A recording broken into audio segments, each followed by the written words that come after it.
Olá, você vai ver nesta edição do Câmara Rio Notícias. Câmara suspende sessão e Conselho de Ética se reúne após prisão do vereador Dr. Jairinho. Ele terá sua remuneração imediatamente suspensa, ficando formalmente afastado do mandato a partir do 31º dia, conforme determina o artigo 14 do regimento interno dessa casa. Prefeitura e vereadores voltam a se reunir para discutir melhorias no sistema BRT. E um projeto aprovado na Câmara vai dar mais transparência à vacinação da Covid-19. Não saia daí, a gente volta já.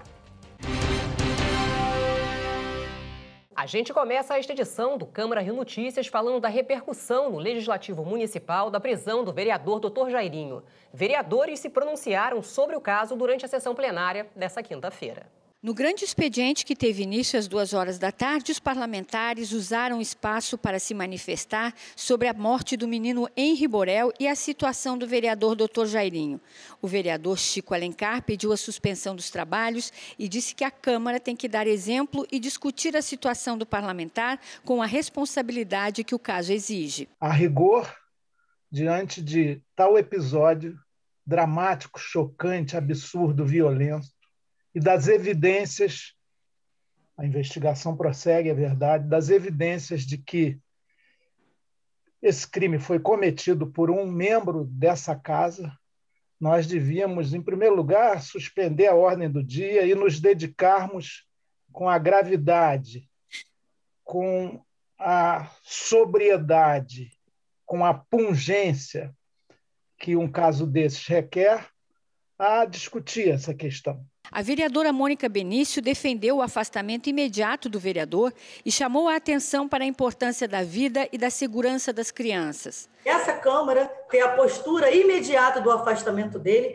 é mais do que simbólica. Ela é profundamente necessária diante da ética que essa casa se compromete a fazer na defesa da vida do povo. Essa casa legislativa, ela é considerada a casa do povo. E hoje temos um vereador com essas acusações bárbaras de um crime absolutamente violento. Além de chocar toda a sociedade carioca, a permanência de um vereador preso suspeito de assassinar uma criança desmoraliza e deslegitima a Casa Legislativa. A presidente da Comissão Permanente dos Direitos da Criança e do Adolescente, a vereadora Thaís Ferreira, citou os artigos do Estatuto da Criança e Adolescente e apresentou dados da violência praticada contra crianças no Rio de Janeiro. A vereadora também fez um apelo para os parlamentares tomarem uma atitude. E eu digo como mãe com o coração despedaçado que é impossível fazer o impossível. Mas a gente aqui, com o poder que nos é investido e com o poder que também foi investido ao Jairinho, com seus 16 mil votos, a gente pode e deve fazer tudo o que nos é devido.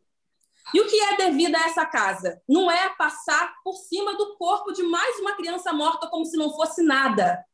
Nós não podemos deixar que nenhum outro debate seja maior do que a vida de quem representa, sim, concretamente o futuro. Também bastante abalada, a vereadora Vera Lins falou do luto e como mãe que perdeu uma filha. Sou mãe, eu estou enlutada, alguns vereadores da Câmara sabem que eu perdi uma filha, então eu não sei como esta senhora, no dia seguinte, ela vai para o cabeleireiro, sabendo tudo que essa criança passava, o que o companheiro dela fazia com o filho dela, e ela ficar como se nada estivesse acontecendo.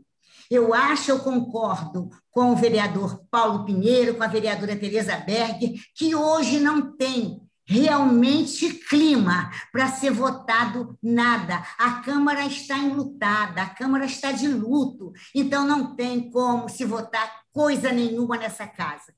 Os trabalhos previstos para serem realizados na sessão plenária desta quinta-feira foram suspensos pelo presidente da Câmara, o vereador Carlos Caiado. É com profunda tristeza que recebemos as notícias dos últimos dias. Sou pai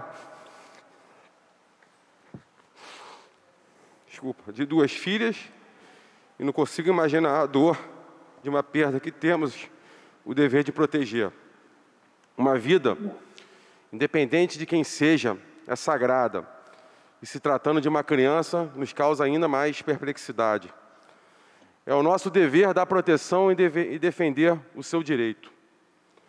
Essa é uma casa formada por pessoas de origens e pensamento diferentes. Porém, certos valores e princípios devem ser intocáveis. A conduta pública de cada um de nós é que nos baliza. Cada um de nós é responsável pelos seus atos e por eles deve responder. Com a prisão preventiva do parlamentar ocorrida hoje, ele terá sua remuneração imediatamente suspensa, ficando formalmente afastado do mandato a partir do 31º dia, conforme determina o artigo 14 do regimento interno dessa casa. O Conselho de Ética vai se reunir hoje e um dos assuntos em pauta é a situação do parlamentar. Com toda certeza, esse parlamento, cada um dos senhores vereadores, na busca de darmos toda celeridade ao caso, sempre respeitando os ritos legais. A prisão do vereador Dr. Jairinho provocou uma reunião do Conselho de Ética da Câmara do Rio. A reunião durou 2 horas e foi a portas fechadas. Durante o encontro, ficou decidido por unanimidade a exclusão do vereador Dr. Jairinho do Conselho de Ética da Câmara Municipal. Os parlamentares também vão requisitar ao Judiciário os autos da investigação que determinaram a prisão. O vereador Dr. Jairinho está afastado a partir de hoje, imediatamente. Foi uma decisão cautelar, unânime, de todos os membros do Conselho de Ética, do afastamento do vereador Jairinho, tendo em vista que ele fazia parte, ele era membro do Conselho de Ética. O que nos cabe, dentro do regimento, é tomar essa decisão. A posteriori, deliberamos que nós vamos solicitar ao Judiciário os autos do inquérito desse procedimento, para que o Conselho de Ética venha fazer uma representação futura, né, sobre esse caso que nos deixou muito perplexo. O Conselho de Ética adotou uma medida cautelar de afastamento dele da comissão. Quanto ao fato dele ser presidente da Comissão de Constituição e Justiça, ele será automaticamente afastado se ocorrer uma representação e essa representação seguir o seu trâmite, ou seja, se a representação for subscrita ou por 2/5 dos vereadores ou pela maioria do Conselho de Ética. É claro que há um constrangimento, uma consternação grande na casa, é uma grande surpresa. Eu nunca tinha visto isso nos últimos 30 anos dentro dessa Casa de Leis. Isso é um momento único, é um momento ímpar, e tudo isso está sendo muito novo para todo mundo, não é só para a Comissão de Ética, não, para todos os vereadores, para todos os técnicos que vão estar ajudando a fundamentar todo esse trabalho, para a própria Procuradoria, para o próprio advogado da Câmara. Tudo isso é muito novo e traz um grande constrangimento. Mas em nenhum momento a Comissão de Ética fugiu ao que determina o regimento interno da Casa. Vamos cumprir rigorosamente todo o ritual determinado pelo regimento, pela lei orgânica, por todas as legislações que pautam uma atitude como essa que assistimos hoje através da imprensa. Bem, isso é uma situação extremamente delicada. Nos pegou com extrema surpresa e choque tudo isso que aconteceu. Foi desde a manhã, nós estamos tentando acompanhar esse passo, mas pessoalmente fiquei sabendo da prisão, da questão processual toda pela imprensa. Então hoje o que a Comissão de Ética fez? O regimento. Eu acho que hoje é um dia muito triste, muito triste. E eu acho que a única coisa que eu esperava, mas não foi possível, uma decisão unânime inclusive, é que a gente já saísse com a decisão de uma representação de afastamento do vereador Jairinho. De qualquer maneira, saímos com essa possibilidade de uma representação. Então, se não houve na sua totalidade, não foi como eu esperava, digamos, uma coisa mais célere, né? De qualquer maneira, eu acho que avançamos bastante nessa reunião. Eu não esperava assumir o Conselho de Ética, o assento no Conselho de Ética, dessa maneira, né? É um caso extremamente grave, né? o Conselho de Ética imediatamente se reuniu para deliberar sobre o acontecido com o vereador Dr. Jairinho. Imediatamente, por forma unânime, o Conselho de Ética deliberou pelo afastamento, né, do membro vereador Dr. Jairinho do Conselho de Ética. A Câmara do Rio recebeu nesta quinta-feira os secretários municipais de Fazenda e de Transportes para discutir detalhes do projeto que autoriza a Prefeitura a investir recursos no sistema BRT. A proposta do Poder Executivo deverá receber pelo menos 4 emendas. Participaram do encontro o secretário de Fazenda, Pedro Paulo, a interventora, Cláudia Cecim, a secretária de Transportes, Maína Celidônio, o presidente da Câmara, vereador Carlos Caiado, e os parlamentares da Comissão de Transportes, Alexandre Esquerdo, Felipe Michel e Luiz Ramos Filho. O projeto de lei de autoria do Poder Executivo autoriza a Prefeitura a realizar investimentos no sistema do BRT. Um dos artigos determina que a concessionária compense a Prefeitura pelos investimentos realizados. A expectativa é que o Poder Executivo invista cerca de 133 milhões de reais. Esses recursos somam, segundo os cálculos do nosso time da intervenção, junto com a Fazenda Municipal, em torno de 130 milhões de reais nesse investimento até o fim da intervenção, e que nós contaremos com recursos, obviamente. Economias que vamos ter que gerar adicionais, porque a cidade está numa situação delicada de caixa, mas também aporte de recursos da Câmara, que tem sido uma parceira da cidade, não é só da Prefeitura, da cidade, naquilo que é mais urgente. Foi assim com o Auxílio Carioca, o Auxílio Empresa Carioca, aportando quase 60 milhões de reais para que a gente pudesse dar proteção a famílias, comerciantes, em dificuldade nesse momento de restrições, e agora recursos para o sistema de BRT, um transporte que aflige tantos cariocas todo dia. Durante a reunião, que dessa vez aconteceu na Câmara Municipal, parlamentares discutiram também emendas ao PL 140 de 2020, que permite a utilização de recursos públicos na recuperação do BRT. Uma das emendas prevê a implementação de um programa de segurança nas estações, denominado BRT Seguro, nos mesmos moldes do Segurança Presente, que já existem em diversos bairros da cidade, com guardas municipais, policiais civis e militares. A outra inclui a participação dos vereadores da Comissão de Transportes da Câmara no Comitê Técnico, que vai realizar uma auditoria do que foi gasto até hoje no sistema e acompanhar o fluxo de caixa. Como a previsão do senhor é de 6 meses, podendo ser prorrogada a intervenção, que a cada 2 meses vocês remetam aqui para casa aonde foi investido, como foi feito o gasto, uma planilha não só de custo, mas como está caminhando a intervenção. Essa emenda nós estamos até elaborando para que a gente possa ter sempre a prestação de contas para essa Casa Legislativa. Essa foi a segunda reunião que aconteceu entre representantes dos poderes executivo e legislativo para tratar da intervenção do BRT. A primeira aconteceu no Centro de Operações do BRT, no Terminal Alvorada, na Barra da Tijuca, na última segunda-feira, quando o prefeito Eduardo Paes apresentou o plano de intervenção aos parlamentares. Hoje, o que tem é uma intervenção, hoje o BRT, quem toca o BRT hoje é a Prefeitura da cidade do Rio de Janeiro, e se não tiver aporte financeiro, o BRT irá acabar. Hoje, se nós já estamos com transporte de péssima qualidade, com ônibus, estações depredadas, ônibus num estágio, numa condição precária, a população sem ter o seu direito de ir e vir com um mínimo de segurança. Então esse aporte é justamente para manter o salário dos profissionais em dia, que eles estão lá trabalhando e precisam dos seus vencimentos.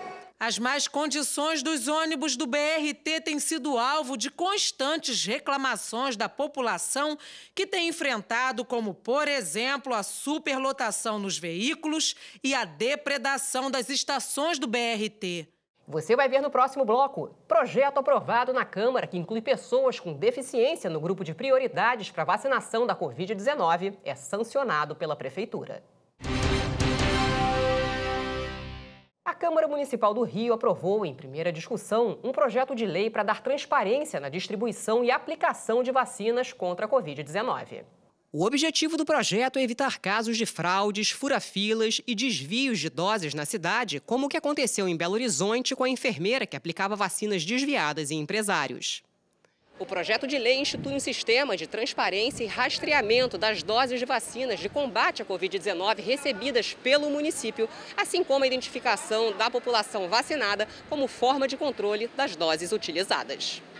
Segundo o projeto de lei, deverão ser divulgadas, na forma de dados abertos e em plataforma centralizada, as seguintes informações sobre os lotes de vacina: identificação do lote e quantidade de doses encaminhadas, identificação do laboratório fabricante, destinação das doses por unidade de saúde ou posto de vacinação, doses aplicadas por cada unidade de saúde ou posto de vacinação. E no que se refere à população vacinada, o projeto prevê a identificação da população imunizada com nome completo, grupo de vacinação e data de vacinação. A identificação também deve constar de caderneta de vacinação, que deverá ser arquivada em meio eletrônico. E os dados deverão ser atualizados sempre que novos lotes de vacinas sejam recebidos. O projeto foi aprovado em primeira discussão na Câmara, continua em tramitação para aprovação em segunda discussão e, se aprovado, segue para a sanção do prefeito Eduardo Paes. A autoria é dos vereadores Ulisses Marins e Felipe Michel. Esse projeto é super importante justamente para dar transparência a toda a questão relacionada à vacinação. Nós sabemos hoje que temos várias reclamações do famoso fura-fila, de pessoas ainda antes do seu time de vacinação. Então isso é para dar mais transparência para a população e dar mais direitos até do legislativo de fiscalizar e de acompanhar essa vacinação. Sabemos que é um momento muito delicado, que a vacinação está sendo feita na nossa cidade, mas quanto mais o legislativo puder participar, cobrar e fiscalizar, é super importante. Uma outra iniciativa dos vereadores do Rio em relação à imunização contra o coronavírus foi sancionado pelo prefeito Eduardo Paes. O projeto aprovado na Câmara Municipal prevê a inclusão de pessoas com deficiência no grupo prioritário para receber a vacina contra a Covid-19. A sanção foi publicada na edição desta quinta-feira do Diário Oficial do município. O texto altera o calendário de vacinação, incluindo pessoas com deficiência no grupo prioritário, que já conta com cuidadores, idosos e pessoas com comorbidades. Com a mudança, o grupo poderá ser imunizado a partir do próximo dia 24, quando o calendário de vacinação chega aos idosos com 60 anos. A proposta, apresentada pelo vereador Márcio Ribeiro, teve a coautoria de outros 20 parlamentares. O vereador deve se reunir com o secretário de Saúde, Daniel Sorans, para discutir a melhor forma de incluir esse grupo. Em vídeo gravado com o prefeito Eduardo Paes, o vereador, que também é presidente da Comissão de Defesa das Pessoas com Deficiência, comentou a iniciativa. Prefeito, quero muito te agradecer aí, a sua sensibilidade, o entendimento, nesse momento tão difícil que a gente está passando, essas pessoas precisam realmente de uma atenção especial. Agradecer ao nosso secretário Pedro Paulo, que, de uma certa forma, conduziu muito bem, junto comigo na Câmara, essa aprovação desse projeto. A vacinação é a forma mais eficaz de enfrentar o coronavírus e é tema de outras discussões na Câmara do Rio. Em março, os parlamentares aprovaram uma proposta que autoriza o município a adquirir doses e outros insumos por meio do Consórcio Nacional de Prefeituras, em caso de falta de distribuição pelo governo federal. A ideia é garantir que os cariocas tenham acesso justo à imunização. Eu acho que esse é um projeto muito importante para o momento que a gente vive, presidente Carlos Caiado. Na verdade, várias câmaras municipais do país estão fazendo isso que a gente está fazendo. Inclusive, até para que todos tenham conhecimento, assim, desde o início da pandemia, essa Casa Legislativa não tem medido esforços para auxiliar a Prefeitura no combate à Covid-19. A aprovação desse projeto, sem dúvida alguma, como Vossa Excelência colocou, é fundamental importância, pois um dos requisitos para a Prefeitura do Rio aderir-se ao consórcio municipal por mais vacinas imunizantes contra a Covid-19, logicamente no Brasil, coordenado pela Frente Nacional de Prefeitos. O mundo, sem dúvida alguma, passa por um momento muito delicado com a crescente da pandemia e a vacina é a esperança de todos nós para poder voltar à normalidade. Mãe de uma menina com síndrome de Down, a Dagmar comemora a alteração, mas defende adaptações no calendário para que as doses cheguem mais rápido para quem precisa. A nossa reivindicação é que todos os PCDs, todas as pessoas com deficiência sejam vacinadas junto com o grupo de comorbidade, imediatamente, logo após as pessoas com mais de 60 anos, né? E que o critério, digamos, a metodologia no procedimento de vacinação dessas pessoas não seja o escalonamento de idades por ordem decrescente, porque as expectativas de vida de pessoas com deficiência são diferentes das expectativas de vida de pessoas que não têm deficiência. Então, eu agradeço muito a sensibilidade dos nossos gestores, dos nossos técnicos na área de saúde, que tenham tido essa compreensão e essa sensibilidade com relação à nossa causa. A cada 6 horas, uma mulher é vítima de estupro na cidade do Rio de Janeiro. Esse dado faz parte do mapa da mulher carioca, lançado nesta quinta-feira pela Prefeitura. A cidade do Rio tem mais de 3,6 milhões de mulheres, isto representa 54% da população. Essas são algumas das informações do Mapa da Mulher Carioca. O projeto é uma parceria do Instituto Pereira Passos, da Fundação João Goulart, além de 9 secretarias municipais, em conjunto com a Secretaria Especial de Políticas e Promoção da Mulher. O estudo tem a previsão de ser concluído até o final do ano. O objetivo é entender as necessidades das mulheres na cidade. Uma delas é a criação de políticas públicas que ajudem no enfrentamento à violência. Até o final do ano, no caso, a gente tem o projeto de terminar os principais indicadores, que serão divulgados 75 indicadores até o final do ano, para poder estar incidindo justamente em planos diretores, no planejamento estratégico da Prefeitura, no orçamento, enfim, em várias outras ferramentas também municipais, né, como também está incidindo nas outras secretarias. Então, esses 75 indicadores vão poder nortear para onde devemos ir na construção de políticas públicas municipais com um olhar para a política da mulher. De acordo com os dados do mapa, a cada 6 horas, uma mulher é estuprada no Rio. A cada quase 4 dias, uma é morta. 59% das ocorrências acontecem na residência da vítima. Nos casos de estupro, 41% são crianças, de 0 a 11 anos, sendo que 57% são meninas negras. Na construção da Secretaria de Políticas e Promoção da Mulher, a gente tinha justamente 2 objetivos centrais. Um é a gente cada vez mais estar pensando no enfrentamento às violências contra as mulheres. E eu falo justamente às violências por entender que a violência doméstica, que a violência no transporte, enfim, com as várias formas de violência que atravessam nossas vidas, precisam ser abordadas, priorizadas e tidas como centralidade também na construção das políticas públicas. Mas, para além disso, também a gente entende que as políticas públicas de promoção da mulher são fundamentais para a gente conseguir chegar no nosso objetivo final, que é a equidade de gênero no nosso município, no nosso Brasil também. E o Câmara Rio Notícias fica por aqui. Acompanhe nossa programação também nas redes sociais. A Rio TV Câmara está no YouTube, no Facebook, no Instagram e também no Twitter. Obrigada pela companhia. Amanhã a gente se vê.